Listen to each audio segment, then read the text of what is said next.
sage-femme au CHU Mère-Enfant de Libreville, coordinatrice médicale du réseau d'Afrique centrale pour la santé reproductive des femmes et formatrice nationale et sous-régionale en aspiration manuelle intra-utérine.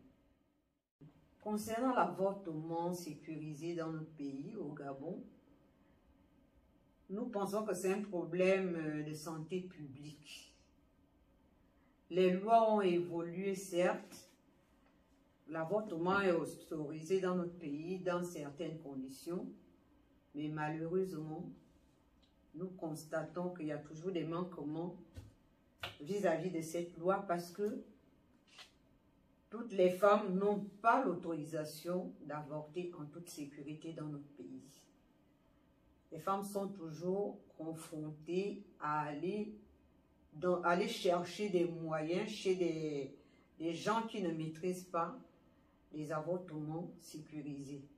Donc, ils vont soit chez des marabouts, comme on dit dans notre pays, chez des charlatans, en tout cas chez des copines. Les jeunes filles vont trouver leurs copines.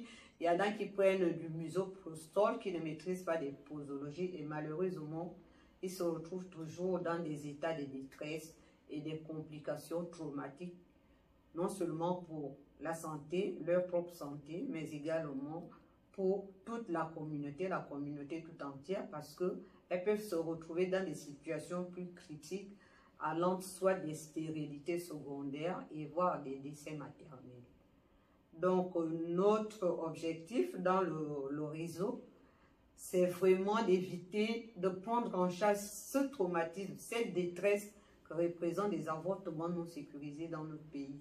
Et nous avons pour objectif d'aller vers les prestataires, d'aller à l'encontre des familles pour essayer soit de sensibiliser les jeunes filles avec leurs mamans ou les grands-mères qui leur servent de parents, soit de former les prestataires pour qu'une fois ces femmes qui sont victimes de ces grossesses non désirées, de ces grossesses dont elles ne veulent pas, ces grossesses qu'elles refusent et qu'elles ont tenté d'enlever par n'importe quel moyen, si elles ont la chance de survivre à cette grossesse, à ces avortements clandestins et qu'elles arrivent dans nos structures, notre souhait, c'est que toute personne qu'elles vont trouver en milieu hospitalier soit capable de leur offrir un soin de qualité.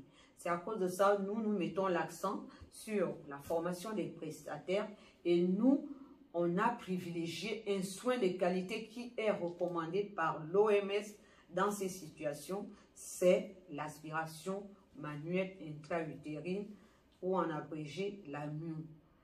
Pourquoi la MUE? La MUE, c'est un soin de qualité qui fait ses preuves. La MUE est, on va dire ça comment? La MUE réussit à 90%. C'est efficace, voilà. La MUE est efficace à plus de 90% au même titre que l'aspiration électrique. L'avantage de la MUE, c'est que la MUE n'a pas besoin d'électricité.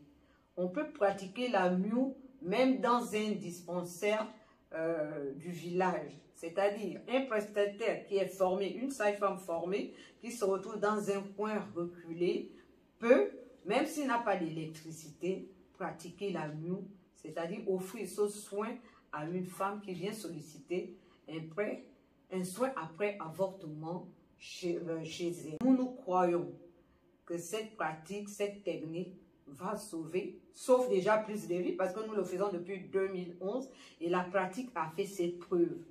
Parce que les médecins eux-mêmes peuvent témoigner de l'efficacité de cette technique appelée aspiration manuelle intra-utérine.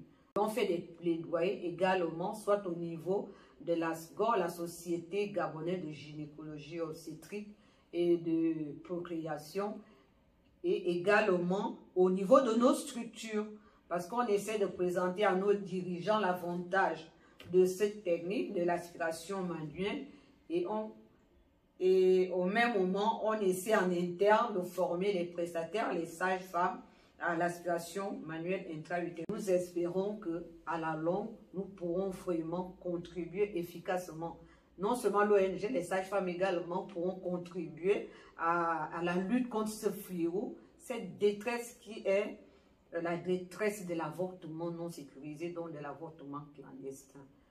Je crois que c'est ça notre objectif final, et nous croyons, pour terminer, que de la même manière, la femme qui accouche doit le faire en toute sécurité. Nous croyons également que celle qui avorte doit aussi avorter en toute sécurité ou doit recevoir des soins sécurisés qui pourront effectivement sauver sa vie.